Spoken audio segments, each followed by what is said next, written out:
Are you noticing that life feels more expensive lately, but your pension hasn't quite kept up? You're not imagining it, and there's more going on behind the scenes than most pensioners are told. Today, on UK Pension Desk, we're talking about how everyday changes, from utility bills to transport policy to digital government forms, are quietly squeezing UK retirees. And more importantly, we'll walk you through what you can do right now to protect your income, get support, and make smarter financial decisions in retirement. This isn't just about state pension increases or DWP headlines, it's about how small policy shifts and overlooked details are making a big difference to your wallet and your well-being. Let's start with energy bills. While Ofgem price caps have fluctuated, many pensioners still face higher monthly payments compared to pre-2022 levels. Why?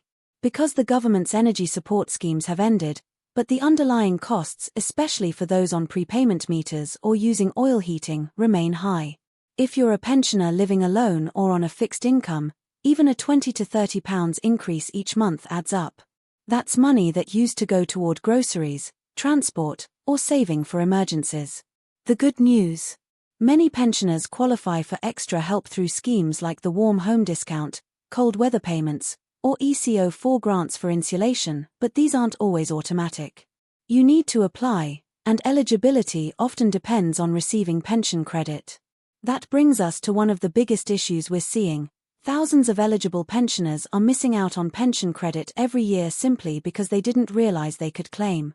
Pension credit doesn't just top up your weekly income, it opens the door to council tax discounts, free NHS dental care, housing support, and more.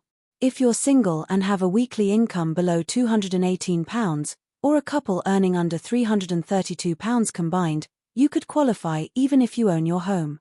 And yet, many don't apply because the system feels confusing or they think they won't be approved. Don't fall into that trap. It takes 20 minutes to call the pension credit claim line or apply online. And with the DWP cracking down on unclaimed benefits, getting your paperwork in order now can help you avoid future complications. If you're not sure whether you qualify, contact Age UK, Citizens Advice, or a trusted local benefits advisor. It's worth it. Another subtle but serious shift is the push toward digital-only services. The DWP, HMRC, even NHS referrals are increasingly happening online. While digital access is great for some, it's leaving many pensioners behind. If you're not confident with smartphones or don't have a reliable internet connection, you may miss out on crucial letters, benefit updates, or medical appointments. Worse still, some banks and energy providers are beginning to phase out paper billing altogether. If this sounds familiar, don't worry, you have rights. Ask your service providers for paper statements or phone-based support. And if you need help using digital tools, check whether your local library or community center offers basic tech training. Don't feel embarrassed, this is a problem faced by thousands, and help is out there. Now let's talk about transport. Another hidden cost. Many over 60s rely on free bus passes or reduced rail fares, but changes to local funding mean fewer routes, shorter timetables, and longer waits. In some rural areas, bus services have been cut altogether, making it harder to attend GP appointments, collect prescriptions, or even get groceries. If this has happened to you, it's worth contacting your council to ask about alternative community transport options. In some areas, charities run free or low-cost taxi services for older residents. These aren't widely advertised, but they exist. And in major cities, schemes like DVLA ride or mobility credits could make getting around easier than you think. Now, if you've been following UK Pension Desk, you'll know that inflation is still playing a big role in everyday costs, especially food. While supermarkets advertise price cuts, staples like milk, bread, and eggs are still significantly more expensive than 2 years ago.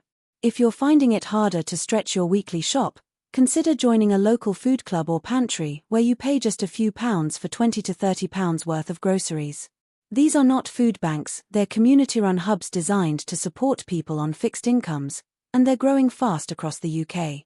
You'd be surprised how many retired nurses, posties, and former tradespeople now rely on these networks just to stay comfortable.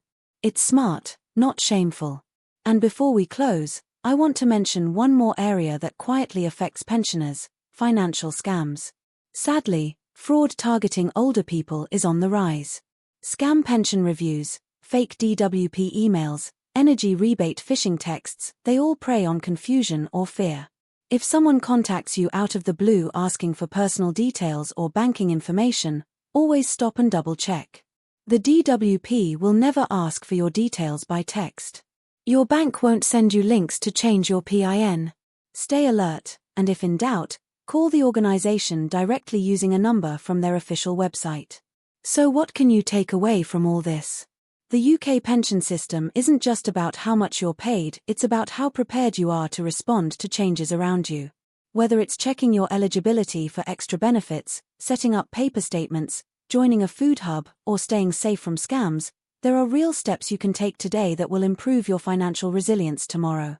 Don't wait until a payment is missed, a bill becomes unmanageable, or a change catches you off guard. Act now. Get informed. And if you found this video helpful, subscribe to UK Pension Desk for more practical updates on pensions, DWP changes, benefits tips, and support for retirees across the UK. You deserve peace of mind in retirement, and we're here to help you keep it.